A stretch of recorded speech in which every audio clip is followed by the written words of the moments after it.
Hey,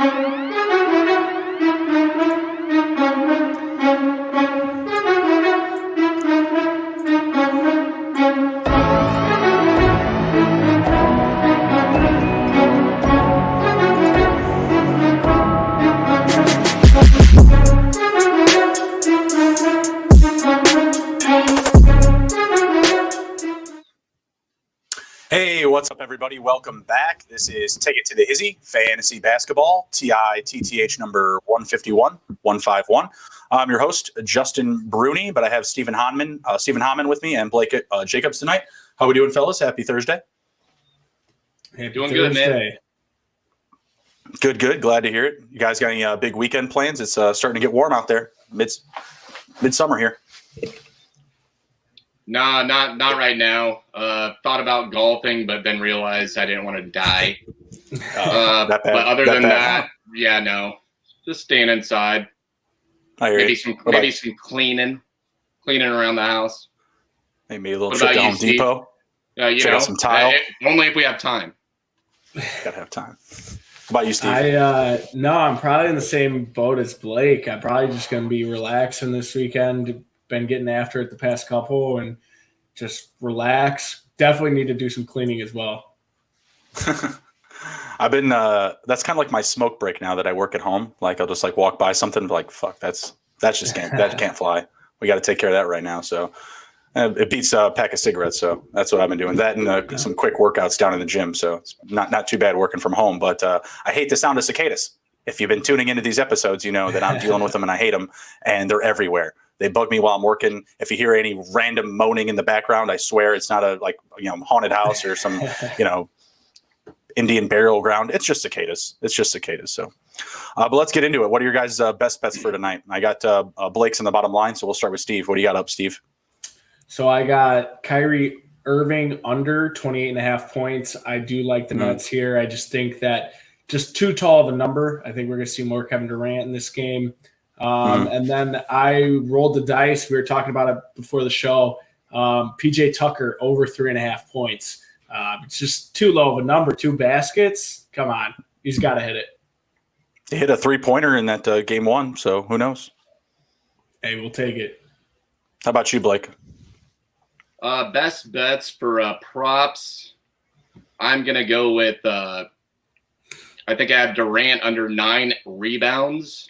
Mm-hmm. I really love that. I think that he's going to be more of a guy that's going to be asked to score. He's not going to be under the basket looking for, cleanup duty. He's going to be isolated a lot more. There's no Harden tonight, and that's a big factor for me. Another best bet that I really like, I believe it's under 4.5 assists for Middleton, and it's sort of the same situation for him. He's going to be asked to score, and he's not going to be passing the ball. If he gets the ball, I don't think he's going to be looking for the next guy. Right. I love that. And then I got it before I knew Conley was out, or before they announced Conley was out. I took Donovan Mitchell over 30.5 points. It's in Utah. It is a lot, but I think Donnie is going to be the guy tonight. I think that he's going to have to score. Yeah, Clarkson's going to be there. Boggs going to do some stuff. But that's basically it. Everyone else is going to be, if they get the ball in their hands, they might shoot it. But Donnie's going to have the ball in his hands, 80% of the time. I love that. All right. Over 30.5. I think it went up 31 to 31.5 when Conley was announced out. Just a 1.5. Yep. As for picks, I'm going to take Utah, and I'm going to take the spread. Okay. It's kind of a scary situation. I think the Clippers are going to fight, but I think that Utah has the better depth when you look at the overall team. Utah didn't shoot particularly well in game 1, but still controlled the contest down the stretch. Los Angeles is 0-6 ATS following a road game which has scored fewer than 10 fast break points. Meanwhile, Utah is 9-0 ATS after a home contest in which it recorded fewer than 10. Look at you, digging deep. I love it. I really like that. As for the other game, I don't know if it started yet. I'm taking Milwaukee money line. Okay. They have no Harden. Milwaukee Mhm. needs this one.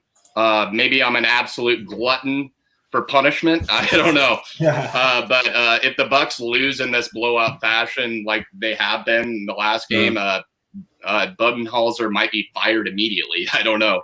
He's probably a gomer if they lose this series, regardless.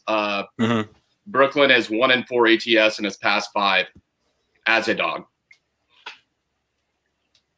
I'm right there with you. I'm taking the Nets +3 tonight, and I'm taking Utah -3. So I like both of those a lot. But we'll get to those game previews here in a bit. Before we move on, let's jump into our Monkey Knife Fight previews. Blake, it sounds like you're already on the Don Mitchell prop. So we got Donnie Mitchell at 30.5 points and Kawhi Leonard at 27.5. So we'll start with you, Steve. Are you going the same direction as Blake here with Mitchell? And what about Kawhi? I'm going to go the over on Donovan Mitchell. We saw last game he had 45, looked great. So I like the over there. I think he'll hit that. I really see him at like a 32 number on the low end. I'm going to go under on Kawhi. I don't know what Clippers team we're going to see here and what Kawhi. I think last game he only put in about 23 points. 28. If they win, he's going to hit the over, I would say. But I'm like you, Justin. I'm riding with Utah tonight.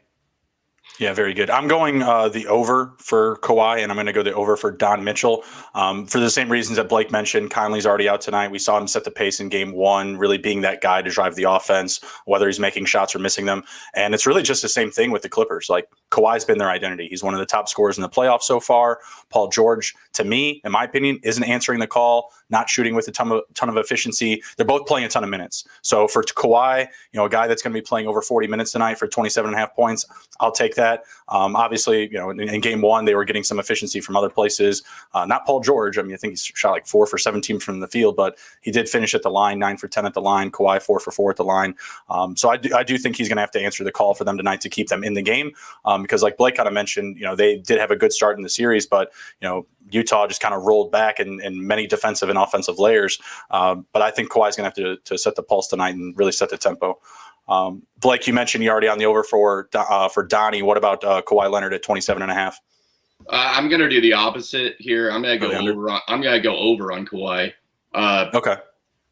Steve, you took the under on Kawhi, right? I took the under. Justin. Yeah, I'm going to join you there, Justin. I'm going over. The big two and Paul George and Kawhi Leonard. They shot 13 from 36 from the field in that last game. They should make the necessary adjustments after some film study. I think that he goes over here tonight. All right, sounds good. And then in the matchup that's about to start here with the Nets and the Bucks, we've got, big numbers. KD and Giannis both at 32.5 points. We'll start with you, Blake. Where are you at? KD, I'm going it's a tough number. It really is. Both are, yeah. It really is. But I mean, it's KD has never been like a blow-up scorer in the playoffs. If you look at his past playoff games, I can't even remember, maybe since the Thunder, that he put up, over 40. It just doesn't happen. So I personally want to say under, but, you have Harden out. But that team is pretty deep. I mean, a lot of people don't realize how deep the Nets are. They do have players. It's a really tough number. I personally will go under on it, and I will go under on Giannis as well. Yeah, I agree with you. I'm actually going to go to the under for both, just because I feel like both teams really need to for the Nets, they need to continue to level up their role players, and for the Bucks, it's all but desperation time. You're not going to be able to win this game with just Giannis getting it done. So I'm going to go for the under for both. I like 26 to 28 points for either of them, and they can both still have very good games and still finish with less than 30. What about you, Steve? Yeah, I'm going to go under on Kevin Durant. I 32 and a half is a tall number. He hasn't hit over that yet in this series in the first 2 games. I think I do like them to win, but I think they'll kind of take their foot a little bit off the gas. I like the over on Giannis. As you said, it's desperation mode. So if that team's going to really put up a fight, it's going to have to come from him, Middleton, and they're at home. This is your chance, you gotta score here. So I like the over on Giannis points. Also like Giannis to be the top scorer of the game, plus 140. Okay. I like that. Get a little in-depth prop there. All right, cool. Well, let's jump into the game preview here. We have this game just about to start, so we're just going to dive into the Nets and the Bucks. Opening line, we're looking at plus 3.5 to the Nets on the road, plus 135 on the money line. Milwaukee Bucks favorite at home, minus 155. Total is at 233.5. Blake, you already mentioned you're in on the Nets. You're just taking the points, or are you jumping on the money line? I took the Bucks. I'm taking the Bucks. I took the Bucks money line. All right, so you took the Bucks money line. What about you, Steve? We'll start there. I'm a sucker for a plus money lines for the Nets, so I'm all over that. But I really, really like the spread here, plus 3.5. That hook, is great for you. And yeah, I mean, I personally, I probably favor the Nets here. Them being on the road, I guess, is where that's coming into. Vegas usually does know better, but hey, I'm looking to take some money, so let's ride with the Nets. I gotcha. I'm going with the Nets on the points. I'm going to take them at 4.5 if I can. You can get it plus 3.5 at minus 110. Like you said, that's a great hook. Just losing by 3 points. The Nets themselves are 4-2 in their last 6 up against the Bucks, but the Bucks are 10-0 in their last 10 at home. So what I really like tonight is I like some first half props. I like the Bucks first half money line. I like the Bucks first quarter money line, but like the Nets have done, made fourth quarter scoring great again. I do see the Nets taking away this one midway through the third, just in the second half in general, whether it starts in the, right at the tip off or whatever, start of the second half, or it's just down the stretch in the fourth quarter. Their shooting and their efficiency at the free throw line, to me, is what's going to send them sailing to the next round. They are number 1 in free throw shooting. They're number 2 in points per game. They're number 2 in field goal percentage. Like, they're a very hard team to stop right now. The upside for the Bucks, they rebound better. They clean up offensive glass better. But at the end of the day, it doesn't matter. The Nets are just making their shots. Right. I mentioned before that we really need to get a lot more out of the reserves of the Bucks, specifically speaking to Forbes, Connaughton, PJ Tucker, and who am I forgetting? Oh, Bobby Portis. The reserves for the Nets are just coming to play. The Blake Griffin, Mike James, Bruce Brown. He's starting tonight. Joe Harris. Those guys make up 40% of their offense so far through the first 2 games. And these other reserve players for the Bucks have just not answered the call. We need more out of Chris Middleton. He's had a very cold start to this series. He is the Robin on this team. He is Giannis' support, and he is not there right now. 23% from three-point line, 30% from the floor, and 50% from free throw line is not going to help this team win. And the Bucks in general, they're 15th in the playoffs for free throw percentage. We brought in 16 teams, guys. It's not like the bad teams are holding up the free throw percentage because they're out of here. There's only one team in the top 5 in free throw shooting in the playoffs that's still not in, and that's the Trailblazers. And they're obviously a very good shooting team, right? So, tonight, right now we're already seeing Milwaukee up 2-0. So we'll definitely get back to some live betting here, but I just don't like them to finish the game. It'd be interesting to know how many of those free throws are Giannis. Just to touch on you guys, you both are obviously taking Brooklyn plus 3.5 from what I gathered, right? So the Bucks this is something to look at if you do like that bet. They are 0-7 ATS off a road game in which Chris Middleton has had at least 5 turnovers, and 0-7 ATS off a game as an underdog in which Giannis Antetokounmpo's scoring is dropped by at least 15 points over the previous game. So the Nets, meanwhile, are 7-0 ATS recently after a game as a home favorite in which Kevin Durant has scored more than 28 points. So, all signs are pointing towards that nice little plus 3.5. But at the same time, this is a playoffs and anything can happen.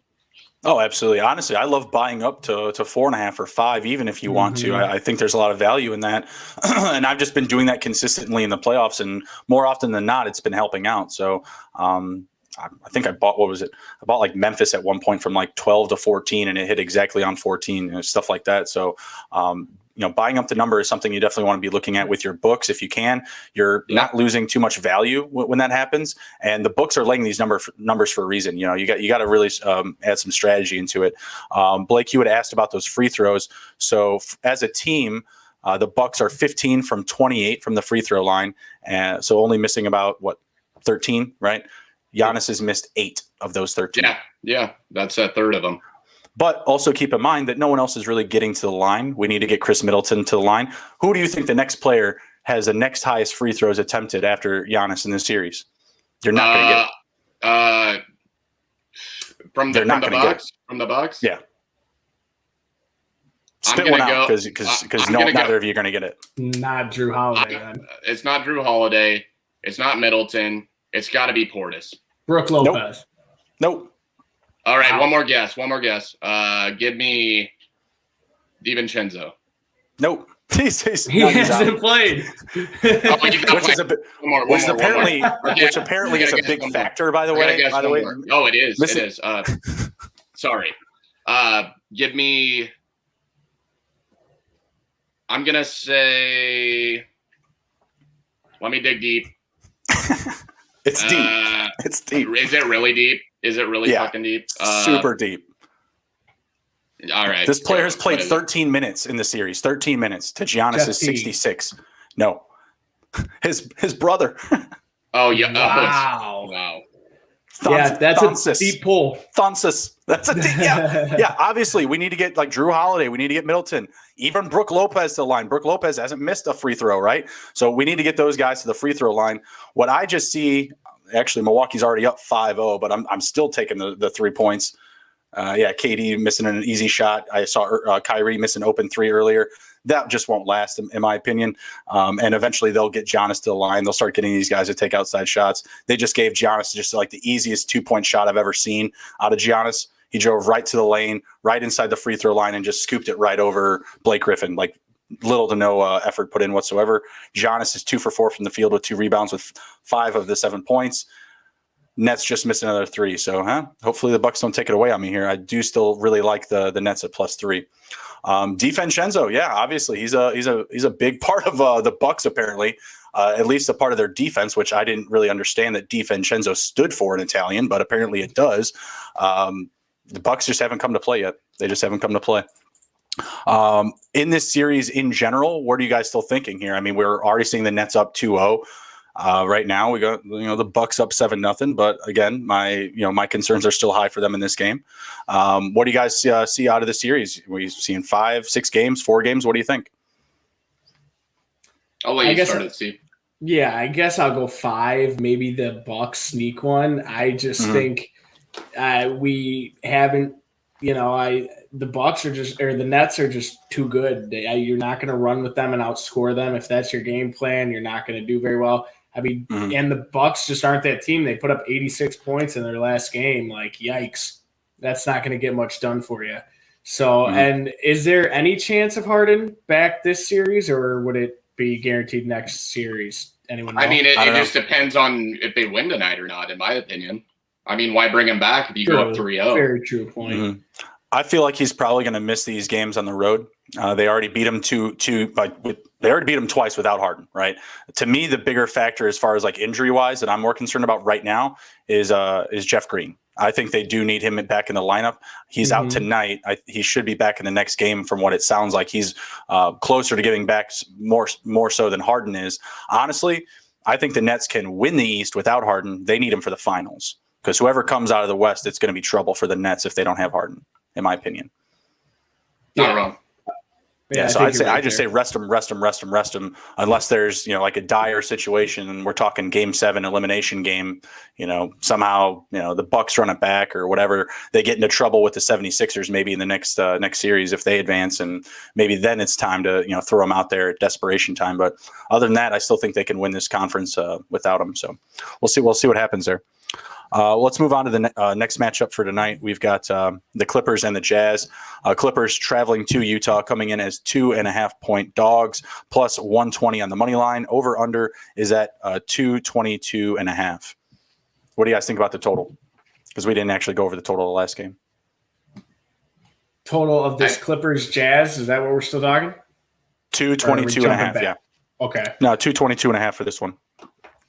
I'm going to go over. I think Jazz are going to shoot lights out tonight. See some of that Jazz ball we've been seeing all year and been talking about. So I like the over. What do you think, Blake? I agree. I think that's too small of a number. I think that should be 10 points higher at least. In Utah, it's going to be a fast-paced game. I don't see anybody slowing down here. I think, a lot of teams that play against Utah, they're going to step up, and they normally shoot around 35-40% from the field. So, and if they're running fast-paced, yeah, I totally see that soaring over. Yeah, I'm taking the over as well, and just Utah in general, as we kind of already touched on. Utah has made over 16 three-pointers in 5 straight games. I believe the Clippers have done that maybe twice in their last 10. They hit 16 even in their last game, and then 20 the game before that, and then way below 15 in every other one before. So Utah, they just score in bunches. They're going to drive up the number. I do expect the Clippers to keep pace. In the last game, Utah got off to a really bad start. They scored 19 points in the first quarter. The last time they scored 19 points in any quarter was a game that they lost to Memphis, and they wound up winning this game up against the Clippers. Really played great defense down the stretch, which kind of concerns me for the total, because we could see the Clippers, run a little bit cold at certain points. We saw them have a huge margin in that last game, and they just completely blew it. Wound up losing by 3. So I do think the number is still too small. With Utah's upside for shooting 3-pointers, the fast pace, I think that we should sail over this one. What do you guys like on the? What do you got? Yeah, go ahead. I was just going to say what we like on the rest of the game here. What we like for the rest of the totals. I think a sneaky player to look at in props tonight is Luke Kennard. He just recently came back from a minor injury, from what I'm looking at. But he was heavily factored in the rotation this last game. I mean, he found his range from the perimeter.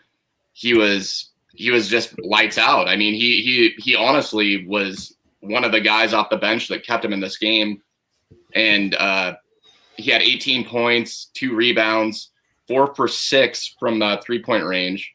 If you're looking at DFS, especially, he's worth a look. He's cheap. He's 3,300 in DraftKings. So I mean, if you have a lineup in right now, he's worth swapping out somebody for. I mean, if you have like a Royce O'Neal in there, I mean, he's totally worth swapping out for Kennard. And you can move up to, say you had a Paul George, you can move up to a Kawhi Leonard there. So check it out. I don't know what his props are for tonight. Like I said, in his games against the Mavericks, the game before he got, I think he got hurt. I don't know if he got banged up, because he was. I think he was actually a healthy scratch in the last series. Oh, he was a healthy scratch. So I mean, he's worth a look. It's a sneaky play. No, I absolutely love it. He's really, since he came back, whether they were sitting him or maybe there was a minor injury, since he's hit the floor in the playoffs, he's been great. He's been excellent. So I'm all over it. For me, the Clippers need more out of Paul George. He's the big factor in this game, in my opinion. Well, in this series in general, and really just the Clippers playoff run, he's got way too many turnovers, taking way too many fouls. He's actually shooting 43% from the field, but the numbers are a little misleading. He just goes on really bad runs, really bad stretches. And to me, the reason why, those numbers start to come around is because he just plays so many damn minutes, and they just never sit either of those two guys, which I get it. That's the whole point. That's why you rest them all year. So you could just go balls to the wall in the playoffs. But to me, it's just not working. The Jazz are just a better team. I really love them at the -3.5, -2.5, whatever it is. You're getting a little bit better value than them on the money line, which is really what I'm just chasing, is just a Jazz win. So if you feel safer with just a -140 on the money line versus like a -115, -120 on the spread, I'm okay with that. But I feel really comfortable taking the points. I still see them winning by like 8 or 10 here. I think that the 2.5 is just too small. It sounds like we all love the over. What do you guys think about the team totals? I think there's some good value there. The Jazz at 112.5 at home. I love that. Over. You agree, Steve? Yeah, I'm over on the Jazz. I think I might go under, though, on the Clippers. I think they might just fall a little bit short there. I still like the over, but I think a lot of that's going to be due to the Jazz and how well they can shoot the ball. Right. Like Absolutely. I said, they had a 19-point quarter in this last game, which apparently doesn't happen a lot because it's only happened to them twice in the playoffs, and they scored 112. Dead even. I don't think they get out to that same slow start. I feel like in this game, they're still a home team here. They're going to be setting the tone, setting the pace, and the Clippers are going to be the one playing catch up. And maybe at some point they do keep it close, but I just see Utah just sailing away. And keep in mind, Mike Conley didn't play in Game 1 either. He wasn't out there. It's not like the Clippers have gained ground here. To me, there's still a lot of questions with them. They have some efficient numbers, coming out of their last series in the playoffs in general. But we just saw them having a much easier time inside in the paint. With a less inferior defense, essentially, up against the Mavericks, with Utah, with Royce O'Neal, Gobert, they really have to work to stretch him out of the middle of the floor, and I just don't know if that's going to run consistent through whatever it is, 5 or 6 games, whatever they need to close out the series. I definitely don't see them winning tonight. What do you guys think about the series? I mean, do they have a shot once they get back home? I don't think so. I think you could just put a fork in them after that last series where I didn't really even think they had a chance versus the Mavs at times. I think we were all kind of in that boat after they went down early. But no, I think the Jazz are just too good as a unit to really lose to two guys on the Clippers, and that's really all they have. And we've been alluding to all night that Paul George just is not that guy. This is not the first time we've seen this from him not being able to perform. Mm-hmm. What do you think, Blake? How many games we got? I think it's going the distance, personally. Okay. I really do. I don't think they're gonna just run away with it. It kind of depends on Conley. It's just the Clippers have something to fight for, and when your back's against the wall, I mean, don't count out Kawhi Leonard, don't count out Paul George. I understand, watching the Clippers play in the playoffs last year. They don't want to let that happen again. They have Rajon Rondo now, and you never know what can happen, especially with a guy like him. You never know. He might play the next game, or he might play tonight 25, 30 minutes, and it's a completely different team. Right. So it's hard to gauge what's going to happen at this point, but I think it goes the distance. Yeah, I mean, in the last series, the Dallas Mavericks were up 2-0. I said that they were going to sweep the Clippers, so I definitely need to give them a little bit more credit. But yeah, I mean, to me, these guys just aren't answering the call. They had some lineup management issues at the beginning of that Dallas series. Maybe that series shouldn't be as close as it was. They had Luke Kennard on the bench, had Morris on the bench. Is Cousins even playing? Has Cousins really been doing anything? Not really. Cousins I think played like 5 minutes. I think last game had about 6 points, 4 rebounds. But that's what damn near Rondo's doing in 28 minutes.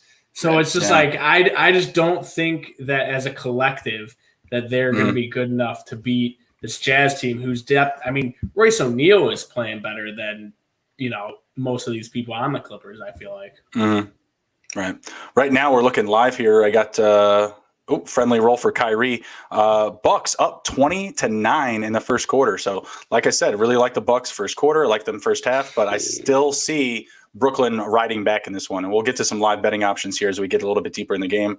We're only 29 points in here so far.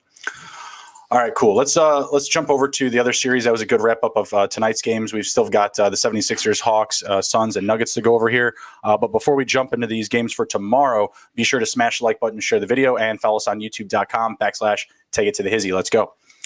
22-9. Nets not hitting shots. All right, first up, we've got the 76ers and the Hawks. The 76ers are up, or not up, I'm sorry, the series is tied 1-1. 76ers going to Atlanta as road favorites, -118 on the money line. Atlanta near same odds, -102 on the money line. Spread is at 1.5 points with Atlanta on the plus option. Under is at 224. Steve, we'll start with you. Who do you like in this series, and who do you like in tomorrow's matchup? So I'm still going to go with the Sixers. I think they can get it done. I wouldn't be surprised if this one goes 6-7 games, honestly. Really, obviously, Joel Embiid is the major point of emphasis for the entire series. Next, what's that line? We got them at -1.5 road favorites. I'm nearly probably even. I'm probably just gonna play. I'd play it safe. I'm not gonna go sharp and take the Hawks. It's hard to put a lot of faith in them when Trae Young is really their big piece, and you're just contingent on him having a big game. I like the depth of the Sixers, so I'm gonna go Sixers right there. All right. What do you think, Blake? I absolutely agree. Embiid, when healthy, I mean, you can argue. I've heard Sixer fans. When NBA announcers talk about a player and say, this guy is special. He really is, and when healthy, he is a top 10 player, maybe top 5.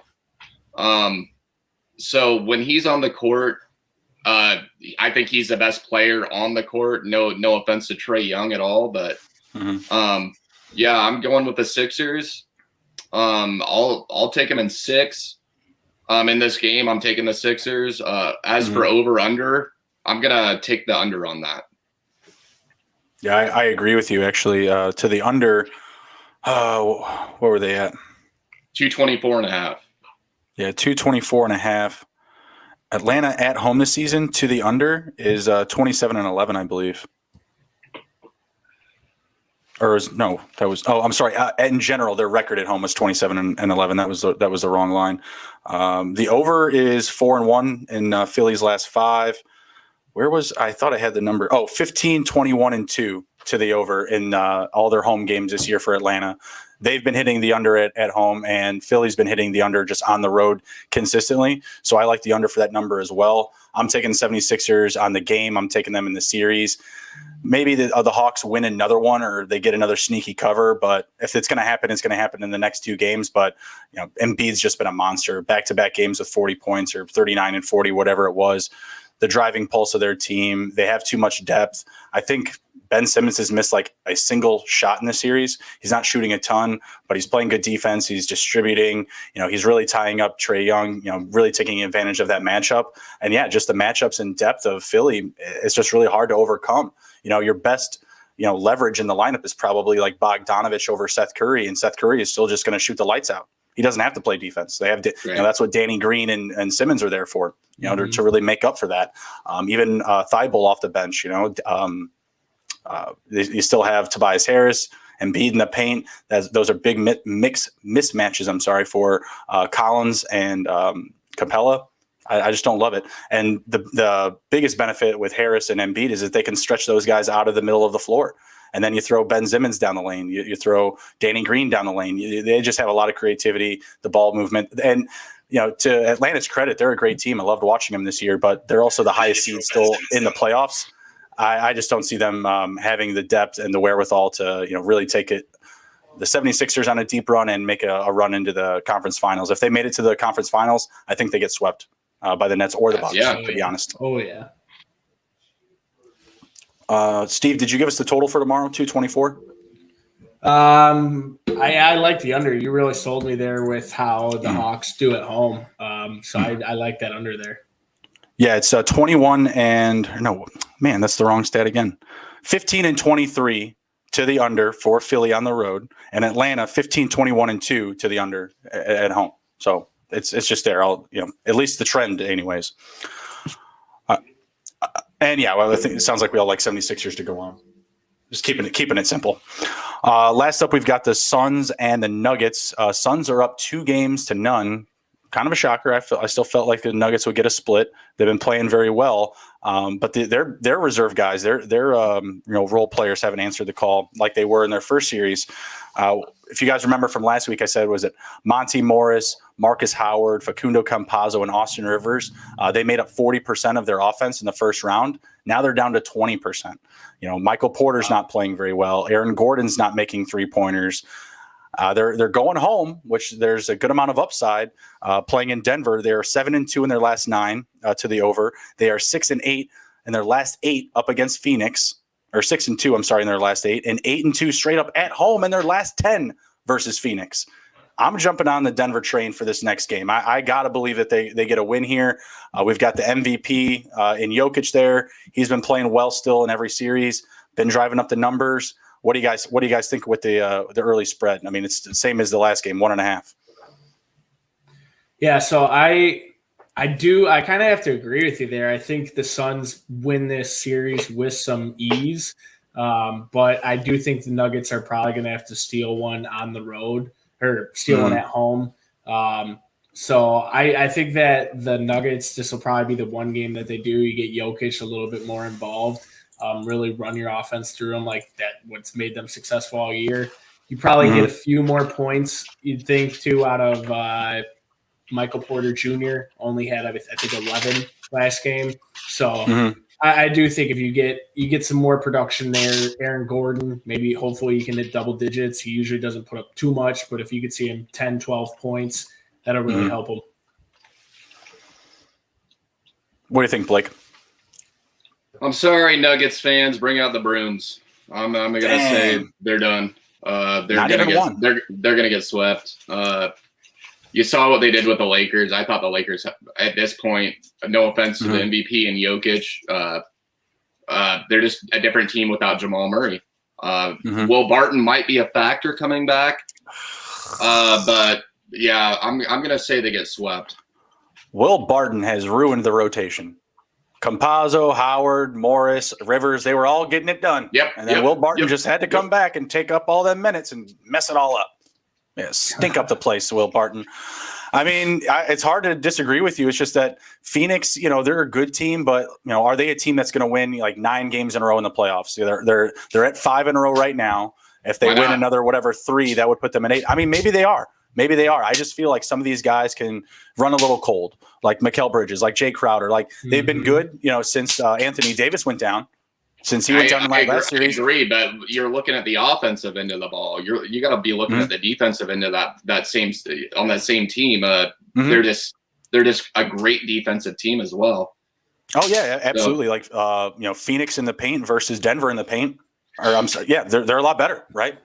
Crowder, Ayton versus Gordon and Jokic. Like that's a big mismatch.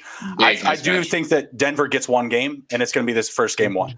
Just if because they do, it will be this one. Yeah, and that's what I'm riding on. I don't think that they're going to make it a series. I'm saying 5 or 6 games at the most. So I think they get this first one in this next game, I'm gonna ride with them. I'm gonna take them on the money line. Technically, they're going to be the favorite, and like I said, they've been playing very good at home. Maybe there's some altitude advantage there. Maybe just the Suns players don't like playing in Denver. I don't know what it is, but I think they get just a bit of a wake up call in game 3. They go up 2-1, and probably from there they sail away with the series. And I think we just got to keep in mind in general, like the West is just so much better than the East. Like if you look at the first round, I feel like the losers of each series, they had double the wins of the Eastern Conference losers. Period. If you total all of the wins from all the losers in the East versus all of the wins versus the losers in the West in the first round, they're just better teams. Iron sharpens iron, whatever analogy you want to use, or euphemism, whatever. I just feel like they'll sneak one in this one game 3, and then from there the Suns will probably, correct themselves and sail off into the, conference finals.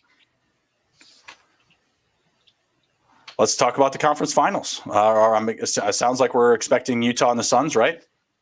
Absolutely. Yep. Lay it on me. What do you think here? I crazy to me, like if we went from our very first show when we were talking fantasy and like mock drafts and stuff like that, if you would have told me that the conference finals would have been the Utah Jazz and the Phoenix Suns, I would have probably told you that you're crazy. I'd say that both teams are probably a piece or two away from making it even there. So I'm pleased with how this turns out. I hope we get, a fresh face in the final for the West. If I had to go, I just think the Jazz, I've been saying it all show, they're just too good as a whole unit. And the Suns run cold. You hit it on the head with Mikal Bridges. Sometimes he doesn't put in, he'll put in 10 points, and you have Jay Crowder going slow. I just don't think that they can really do it. Chris Paul plays a big role, and if they want to have any chance in it. Yeah, and then that last game, he had like 15 assists, 0 turnovers. Like I expect him to be very efficient, but that efficient again, like I'm gonna blink a little bit at that, just a tad. What do you think, Blake, in the series, Utah or Suns? I'm rolling with my Utah Jazz. I drafted a lot of Jazz players. I didn't own a single Sun, so I know that doesn't make any sense for me to say that who cares what I did in fantasy basketball. Look where it got me. I didn't win. Second place. Not bad. Exactly. Yeah, not bad. But it wasn't a win because second didn't pay out. So otherwise, I like Utah's depth. I like their depth much more than Phoenix's. You got Chris Paul. Yeah, he's great, but who knows when his shoulder is going to fall off? Who knows? Booker can get hot, but he can also, disappear a bit. So after that, who's going to step up? Like, name another player who's stepping up after that. You'd like to say DeAndre Ayton, but DeAndre Ayton's going up against Defensive Player of the Year, and exactly. He's gonna get murdered down low. And Utah is just full of all these 3-point shooters. I just don't see anybody in the West beating them. So it's really action, hard. Though. Well, would you rather have Campaign or Jordan Clarkson? Oh, Campaign 10 days out of 10. I'll take Jordan Clarkson. I'll take Jordan Clarkson. No shit. Campaign all day. Come on, thank you. No, thank you. Yeah, exactly. Like, Utah just has the depth. They play great defense on the perimeter, inside. They have the shooting inside and out, same as defense, right? They have a couple of stars, and Donnie Mitchell, Rudy Gobert, and just really the team chemistry. They have the best of it. So I'm rolling with them as well. Suns, they were a fun pick, coming into the playoffs. Honestly, like. Yeah, I mean, I really love the Suns. I really love the Mavericks, and I really love the Trailblazers. All I'm left with is the Suns, and just going to be asking for more when they probably do lose to the Utah Jazz. I think the only thing that keeps them out of going to the finals is an injury. If you get something to Rudy Gobert, you get something to Donnie Mitchell, even Bogdanovich or Ingles. Yeah, even any of those guys. They lost in the fantasy, Mm-hmm. Donnie Mitchell. So you got to get hurt. Yeah, it was rough. So to actually come out of the West, you can still get the Jazz at plus 100. Really love that value. They're laying plus 195 to the Suns, plus 325 to the Clippers, and plus 2,800 for the Nuggets because they're out. That's nuts. That's nuts. They're done. But yeah, plus 100. That's make a dollar holler on that for the Jazz to make it to the finals. I really love it. Let's switch over to the Eastern Conference. It sounds like we're all riding with Philly in the Nets still, right?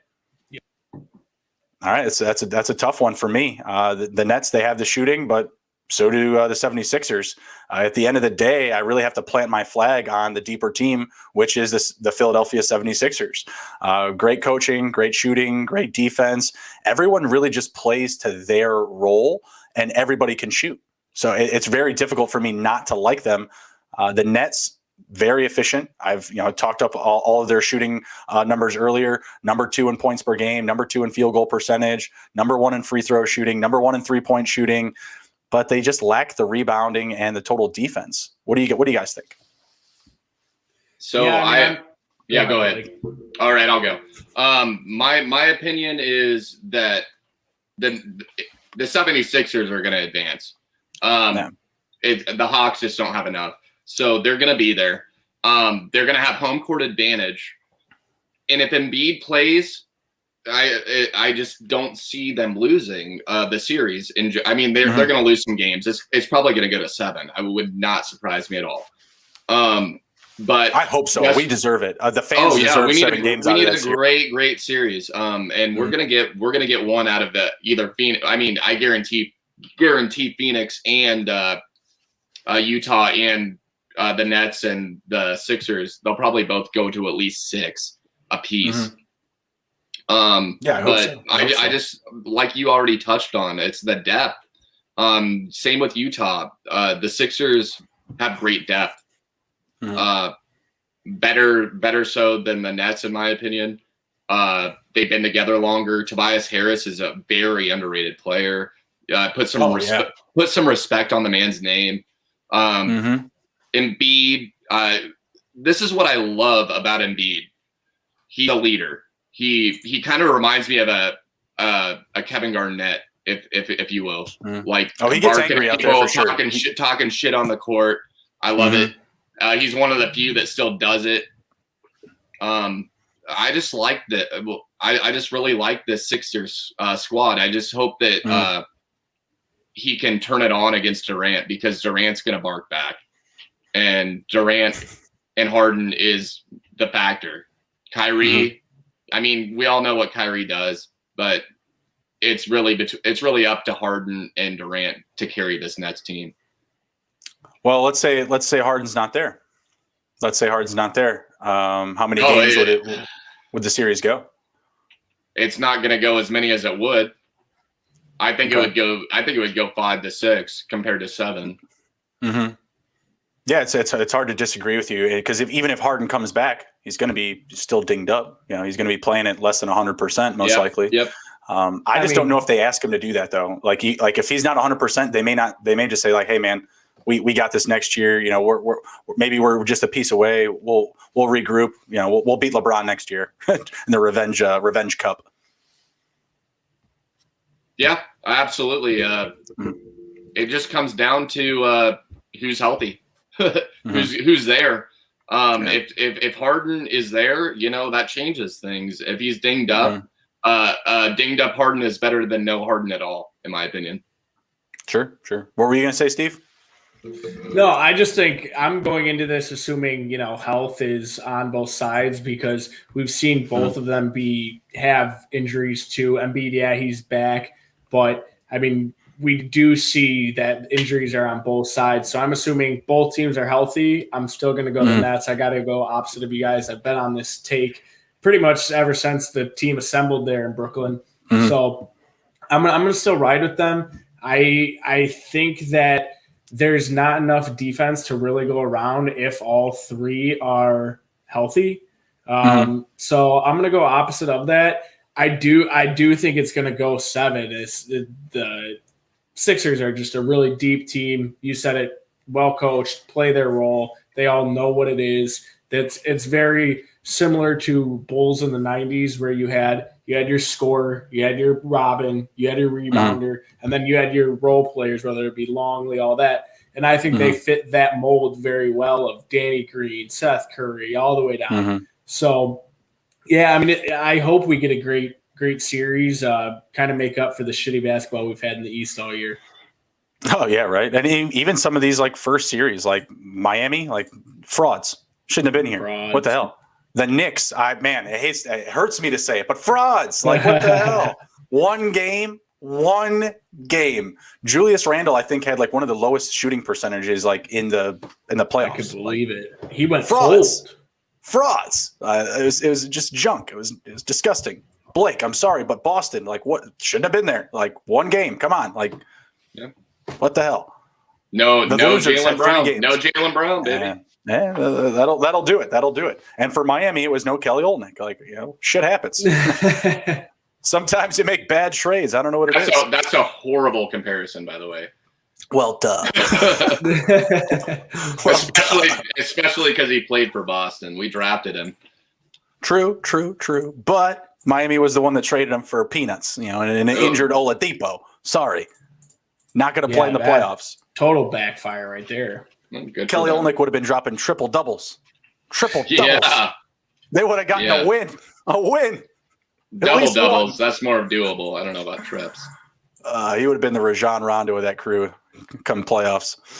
All right, God. So let's just say we got 76ers and Utah. Sorry, Steve, we 2-1 vote. So 76ers and Utah. Who takes it down? I'm taking Utah all day. That's so tough. They're built really so similarly. Yeah. Like they're very similar. I hate how close that is. Gobert versus Embiid, O'Neal versus Harris.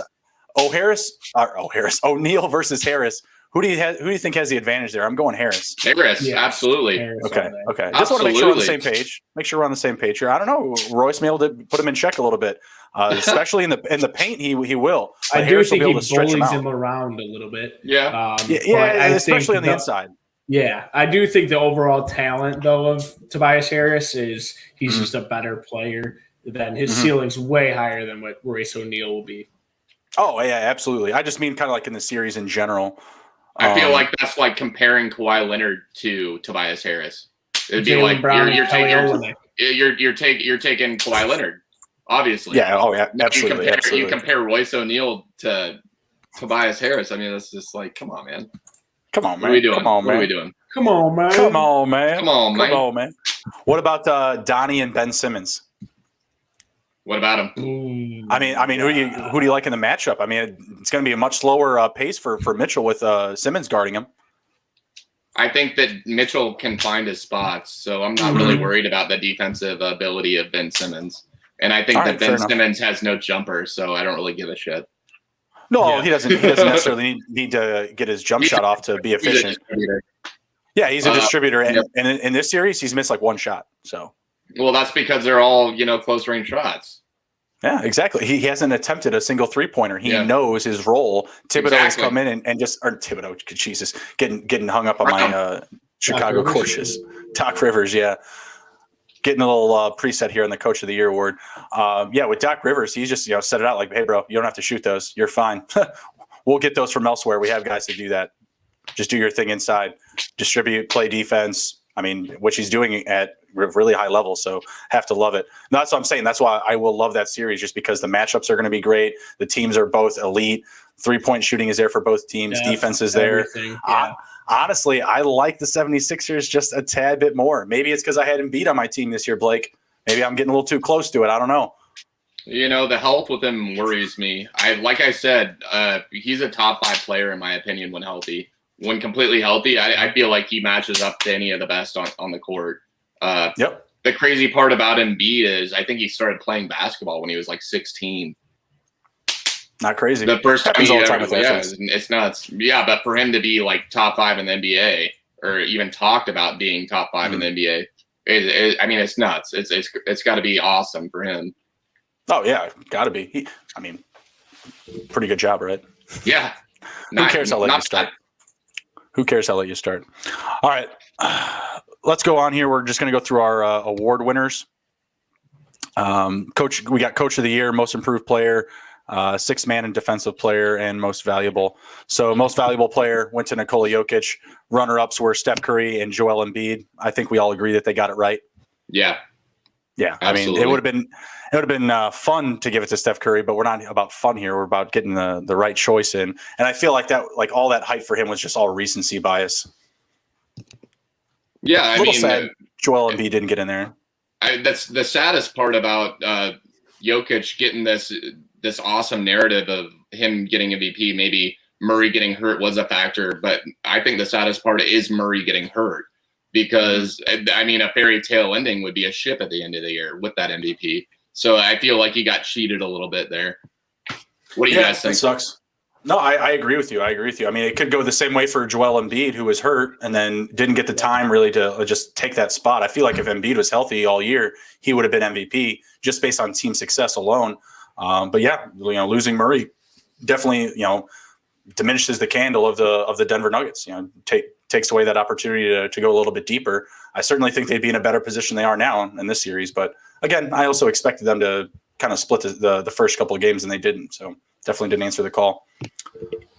Yeah, I think with the Jokic for MVP, he did the one thing that Steph couldn't necessarily do at the beginning of the year. Embiid throughout the entire year is he stayed healthy, played at an elite level, and that's going to really take you far. When the more games you're out there, the more you're impacting your team.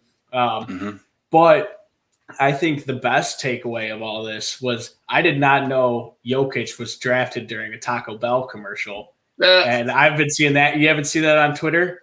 They were funny. At the NBA draft, and he was drafted second round, 40-something overall. And they were away at a Taco Bell commercial when Jokic, and it just flashes on the bottom of the screen. Gotta love it. That's terrible. That's terrible. Poor guy. He was at plus 5,800 this year to win MVP. Yeah. So, man, if some lucky Denver fan threw a couple of bucks on that, congratulations. Longest odds, I believe. Bad. I doubt that happened. So yeah, big ups to Jokic. To me, it was just he did everything right. He rebounded, he scored, he distributed, he did it all. I still think there was upside for him to win this if Embiid was in for all the games. But you know how the media goes with these. The team success is always going to be the biggest factor, in my opinion, which is I think going to be kind of relevant to these next couple of awards. So let's move on to Defensive Player of the Year. We're looking at Rudy Gobert. Runner-ups were Draymond Green of the Warriors and Ben Simmons of the 76ers. So kind of going, back and forth there from the 76ers with Embiid to Jokic to Rudy Gobert and the Jazz and Ben Simmons, really good teams and, down the stretch here. any love for Ben Simmons on the snub? Should he have got it? No. No. Just because there's other like good defensive players there, I feel like that's a big reason why. I just feel like the consistency in Gobert. I mean, you look at it, the 2.7 blocks per game. I mean, come on, man. That's a lot.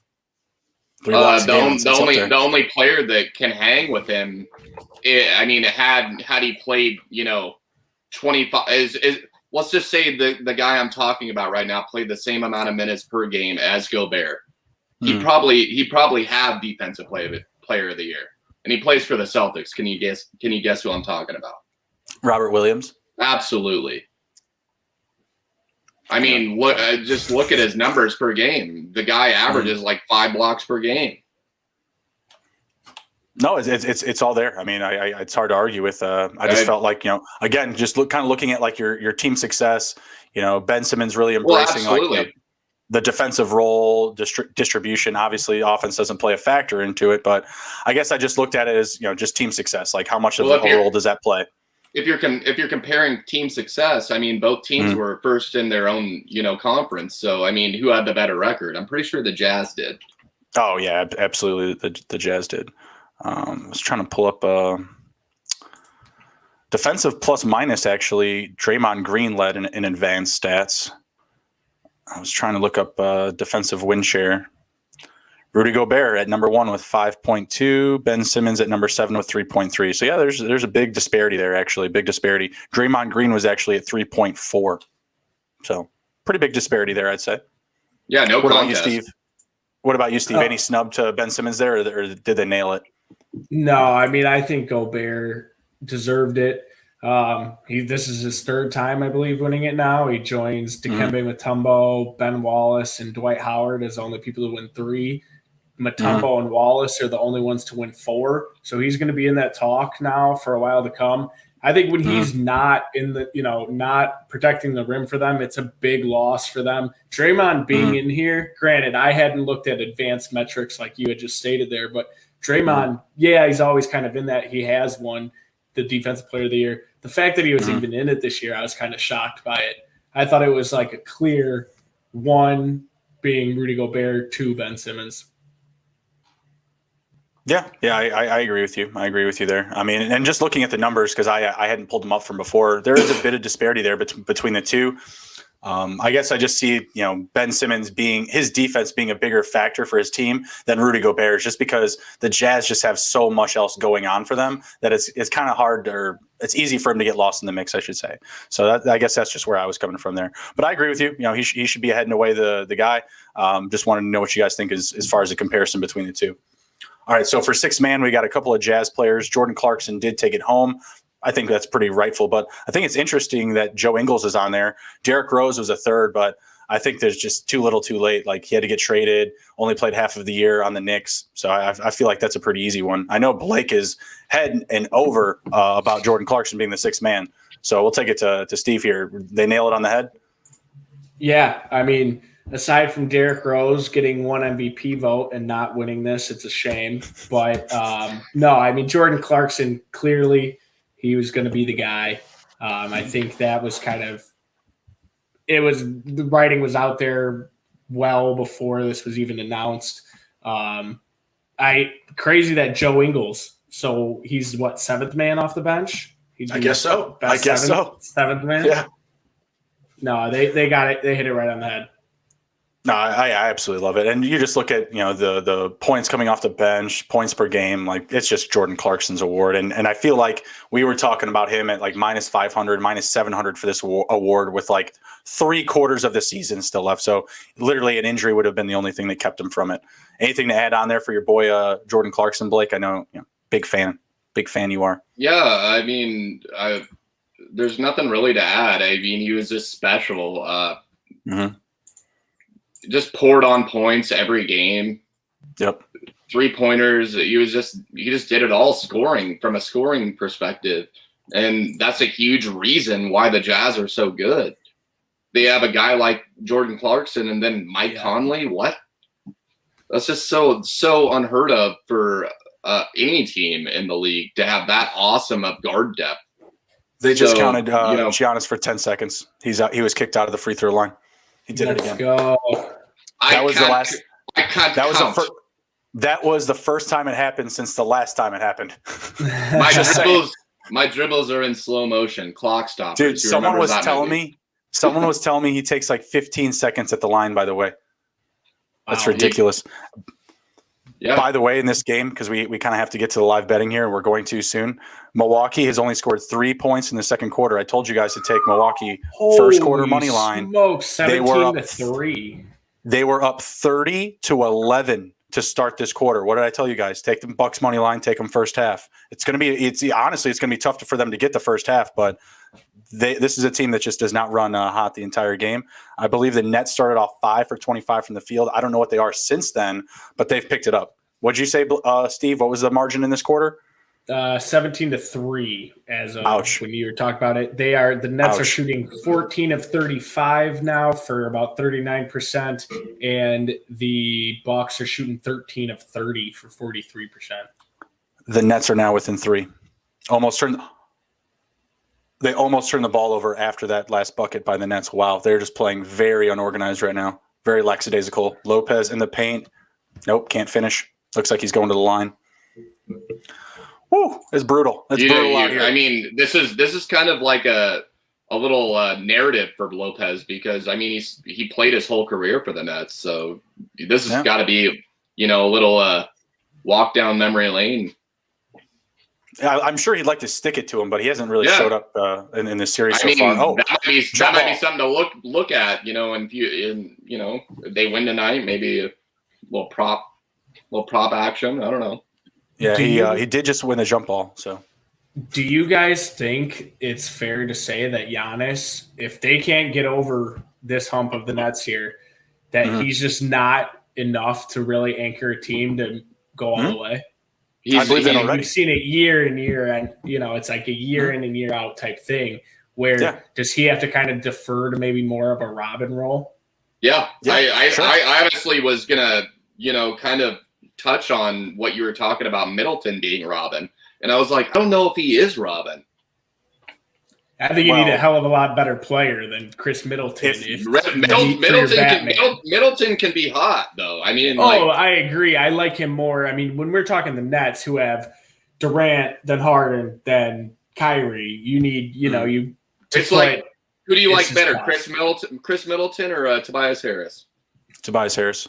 Really? Ooh, right. I don't know. That's just because he can play inside and out, in my opinion. Middleton is just a better true shooter. He's a better true shooter. That's why I probably go on Middleton a little bit more. I like his scoring ability, but anymore you got to be able to stretch the floor.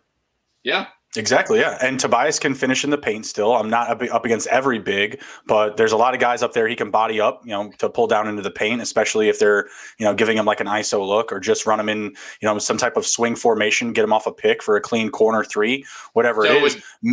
Middleton, just really quick, Middleton played very well this year. I had him in fantasy. He was awesome, and he really stepped up statistically. There were more rebounds and assists than in years prior. So, to me, he was kind of developing as that number 2. And I said earlier in the show that he's the Robin because on the Bucks, like right now, Giannis is Superman. He's all they got. He's the guy that's gonna set the totals, points, rebounds, obviously not assists, but to him being a Robin to win a championship, 1,000%. He needs a cooker. He needs a real point guard. Drew Holiday, he just wasn't it. We were all expecting him to come in and just kind of be like their version of Kyrie, just a spot-up shooter that can, clean up on Giannis's, drives to the lane. Same thing with, Connaughton and Middleton. Give me another shooter for them. Even Bobby Portis sometimes he's hitting them out of the corner. So those guys just aren't doing it right now. They were during the regular season. It's just not happening right now after the Heat. Yeah. So, I mean, some good comparisons, I think. I think that Middleton is more of like a Ray Allen. And I would compare Tobias Harris maybe to more of a Melo. Okay. Carmelo Anthony. Do you think those are good comparisons? Yeah, I feel like Tobias isn't as good of a shooter, but as far as how good Carmelo was in the paint when he was younger, being able to body guys up, being able to, turn around jump shots, all that good stuff. Tobias can do all that. I don't know. Let's be real though. Melo at his peak, he's one of the best scorers. Yeah, that's what I'm saying. I don't know if it's at that same. Tobias, I don't know. Who do you think's a better about? All right, then who do you think's better, Carmelo Anthony or Paul Pierce? Ooh, so tough. Player. I think they're very similar players. Yeah, it's a fair. I probably got to go if you're going like in their prime. I got to go Melo still. Yeah. I mean, Paul Pierce has hit big shots, but at the same time, like his supporting cast was never what Carmelo had ever. Like no chance.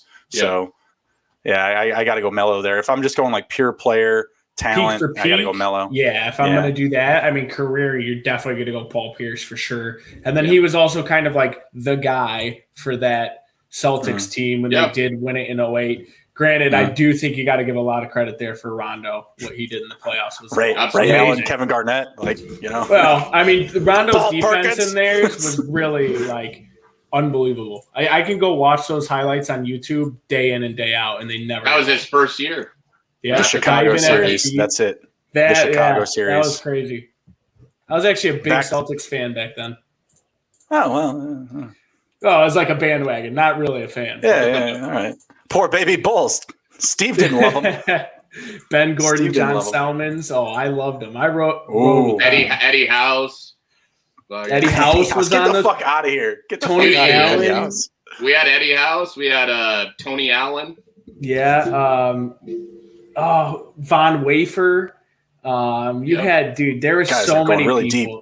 Deep. Dude, I used to 2K with the Celtics. Smooth jumpers. Dude, Ray Allen. It's over. It's over. That's hilarious. All right, let's memory lane. Yeah, right. Let's get back to these past couple of awards here because we got this half closing and I want to get to this live betting. So, Coach of the Year, Tom Thibodeau. I'm saying snub to Quinn Snyder, in my opinion. I agree. I totally agree. I'm actually going to go Monty Williams. Okay. I think he did a little bit more with a little bit less than what some of these other. DeAndre Ayton could have very well been a bust, and he really kind of maximized his potential right there. Also kind of had like a crazy storyline with, I believe it was a family member passing too. I don't know if it was his wife, someone like that. So it would have been nice to see him do that. Not saying that, attributes to the thing, but I think he did more with less than what Snyder and I mean Thibodeau. I'm not pissed about him winning. He made the Knicks good again. Yeah, I agree. I'm not mad about it, but I do think that Quinn Snyder got snubbed. Like, I mean, Utah was great. I guess it's up for debate. Like, do they have superstars or do they just have stars? Right? Is Donnie Mitchell arrived? Is he a superstar? I think Gobert. We just talked about winning Defensive Player of the Year. He's won multiple ones. Does that make him a superstar? I'm not necessarily sure. Does it matter? I don't know. But I just feel like he really put it all together. We're talking about how great their defense is, how great their perimeter shooting is. The blueprint's just too good to me. Like the Suns, great story, but I could argue that Chris Paul had a bigger factor in the elevation of that roster. I feel like I could make that argument. Don't need to dive too deep into the stats right now, but I feel like that's there. Tom Thibodeau, like the Knicks were just great all year. They were a great cover team. They were always great to the under. They played great defense. They just it's just tough for me. It's a tough pill to swallow with how bad they played in the playoffs. You just expect more. I think it's that recency, bad taste in your mouth type. Oh, absolutely, absolutely. Sure. What about you, Blake? Anything to add there? You said Quinn Snyder, I agree. I think that the Jazz doing what they did this year, just the build and the just overall structure of that team is impressive, and the way that he built the rosters and the lineups against certain matchups, it was fun to watch. It was a really fun thing to watching this Jazz team this year, and I think that he kind of got snubbed, but I don't hate Thibodeau winning it. I mean, it's a New York's team that's just been, piss poor for so long. And, it's the mecca of basketball. It's fun to see, New York be back in the conversation and see them make it to the playoffs, whether it be an 8th seed or not. I mean, that's still impressive. And the best part is seeing Thibodeau do it all again with Derrick Rose and Taj Gibson. It's fun, man. That was fun. Oh yeah, absolutely. I don't hate it whatsoever. Snyder just got more out of his team, in my opinion. And I guess just kind of going into this next award, Julius Randle just really showed up for the Knicks. Like we could say Derrick Rose, we could say Julius Randle, we could say our RJ Barrett. He really stepped up this year, at least in the regular season. We could really reference all of these guys here to why they played so well and why they did better. But at the end of the day, they're giving credit to Tibbs. So most improved player, we're looking at Julius Randle. He beat out Jeremy Grant and Michael Porter Jr. I feel like there's some recency bias that could put up, some hype or more opportunity for Michael Porter to win that award. But again, across the whole season, I think it just has to be Randall. Yeah. The increases totally in agree. Points, rebounds per game, it's just so hard to argue with. What do you guys think? It's a consistency, man. He was just there. He didn't ever leave the lineup, and he just put up the numbers and did it every night. I think it's funny at the beginning of this year when we were talking about mock drafts and before we were drafting, we're like, we're not drafting Knicks whatsoever. RJ Barrett's name came up a couple times, and we just like puked in our mouth, and we did. I remember. I said we all said we were staying away. Randall did it last year too. I mean, he was great for fantasy owners, and here he is again. And hats off to Randall. I'm happy that he's taking that next step, and he's going to get paid, man.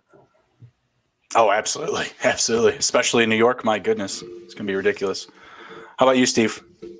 Yeah, I mean, this was probably one of the easiest awards. Julius Randle really deserved it. He just so well-rounded in his game, whether it be down low, from the three-point line, anything like that. It was his. Michael Porter Jr., kind of shocked he got thrown in there. I mean, I guess he did kind of get thrust into it later in the season. But, I mean, Christian Wood, to me, had a better beginning of the season than how Michael Porter finished the season. Sure. And then Jeremy Grant, there was a time there where it looked like it was his award to honestly lose for a while. So, and he was great to bet over on his points. It was always hitting. So I think, though, Julius Randle was the right winner. I can't wait to see the Knicks pair with him. Hopefully they get another star there. Yeah, they're going to need to. It's going to be a lot easier with the success that they've had this year. Yeah, big fan of Julius Randle, especially just on the numbers. Same thing with the props, with points, rebound, assists, totals. I was always on our guy Reggie Bullock over there with the Knicks. He was driving it up. They were a fun team to watch this year. Derrick Rose, we saw, made a little run at 6-man. We saw Julius Randle winning Most Improved. Tom Thibodeau, Coach of the Year. So yeah, future is looking bright. It looks like they've got a nice little program over there going. All right, we are going to jump into the live betting. Right now we have, it looks like 44-39 is what I'm seeing on the board here. Nope, it is 44-42. Bucks are in the lead. Like I said, I had the Bucks on the first half and in the first quarter, but I'm taking Nets for the game. Right now we're looking at a 2.5-point spread plus the Nets and an over-under of 205 points. What do you guys like here? I'm going to go the over at 205. I still like it to go there. It'd be nicer if they would have honestly had a little bit better of a second quarter, especially on the Bucks end. But you said it even earlier, just how good of a team the Nets are in the fourth quarter. Oh, it's ridiculous. Like I said, they made fourth quarter scoring great again. Bruce Brown with 12 points. Love to see I it. got him in all my fantasy lineups, so he's killing it. Nice. He's got his second leading scorer for the Nets here. He's got 6 rebounds, 1 assist, 12 points, 21 fantasy points. Let's go. What was he? 4,200 salary. Not bad at all, man. Not bad at all. Like I said, like these reserve players for the Nets, they're stepping up and they're being consistent. Was it Brown, Mike James out of nowhere? Like, what the hell? Blake Griffin, obviously, ESPN puns are, they're talking like he's like the third head of this triple threat now because Harden's out. I'm like, all right, slow down. Like let's pump the brakes here. He's just like getting it done, if anything, just not being bad. Blake Griffin's got 3 points, 4 rebounds. Like Blake mentioned, Brown with 12, Kyrie with 10, Kevin Durant with 7. Looks like your prop's looking pretty good here, Steve, with Kyrie at 10. I think he could still slow down. He's hit no 3-pointers yet, so that's in your favor to hit under the 30. But he's playing a lot of minutes, so that might be tough. And I need PJ Tucker to make a damn basket. This man's sitting at 0 at halftime. 0 for 2. 0 for 2. You can blame the second quarter. I am kind of kicking myself, though, because I kind of wrestled with Chris Middleton to be top point scorer in the game, plus 1,400. I thought it was just too hard, and it's still early. He's got 20. Yeah. But I just figured like someone on Giannis would either beat him or someone on the Nets would. It was just like I couldn't convince myself to do it. Took a look, but didn't take it. I hear you. What do you guys think about the money line right now? You can get the Nets at a plus option at plus 110. Bucks are minus 140 with a 3-point lead with 18 seconds left in the half. I'm staying the same way. I've been betting it all day. I like them at plus 135. I love them at plus 110. I like them at how this game's going. They're good. This game is going exactly how I pictured it. A little bit early for the slowdown for the Bucks. I still expected a little bit of a higher total, but this started exactly how I anticipated. So I'm assuming it's going to finish the exact same way. They actually just made it a pick'em. So they pulled the points. They pulled the points, and that's something. So right now you can get a money line. Like I just said, same thing, minus 140 to the Bucks, plus 110 to the Nets. Yep. Looks like the half is going to end 45-42. That total does not look great. We're only looking at 87 points to start this game here. I don't know. I feel like we need to be under the – wow, they pulled it down to 201.5. You still like that over, Steve? I guess not. I mean, at the same time, like we got to keep in mind like some really low numbers here. Bucks scored 15 in the second. The Nets scored 11 in the first. Exactly. I think that's where some of this will come back to the mean, and you're going to see, maybe like a 24-26 quarter or something, closer than we saw one team dominate the first, one team dominate the second. Kind of, I don't think that continues. Yeah, I agree. And how is I want to take a look at Blake's Durant prop for the rebounds. He's at 6. Oh, that's not good. That's not good. But my assist prop for Middleton was 4.5, and he has 0. That's also not good. No, I went under. Oh, you went under. Okay, I'm sorry. Yeah. Okay, sorry. So you're on pace with that. With I went under. I went under with Durant as well. You never know. No, absolutely, and we could get a little bit more Blake Griffin there. He's got 4 rebounds. Brown's got 6 rebounds as well. Kyrie has 4. Shaman has 3. Let's see what else here. Yes, no points for PJ Tucker. Sorry there, Steve. 8 rebounds right now for Middleton and for Giannis. Wow. Like I said, like Middleton really stepped up this year in the paint. More rebounds, more assists. The over for Giannis tonight was 13, I believe. Yeah, I think I saw it at 12.5 or something. Yeah. And how's But it was also like very heavily favored for him to hit the over too. That's nice. Right. I'm really mad I didn't put those monkey knife fights in for Durant and Giannis because I was on the under for both, and I feel like I'm going to hit those. But those numbers, man, they're so tricky. They were tough. They were tough. All right, cool. You guys got anything to close it down with? Who do we like to fill the Pacers position? Head coach or Portland, either one. Jason Kidd, Chauncey Billups apparently out of Portland. I thought we already heard. I thought Kidd said he was going to stay in LA. Did he? I don't know. That would be. I don't know why he would do that. I don't know either. Chauncey Billups for Portland is all I've heard so far. So. Yep, I heard that. But I haven't really put my ear to the ground, really. So. But we'll get into it. It's a topic for another day and another show. So we'll be back next Wednesday. More updates on the playoffs and how we're looking for the NBA Finals. All right. Take care. Be well, everybody. Be good. You too, guys.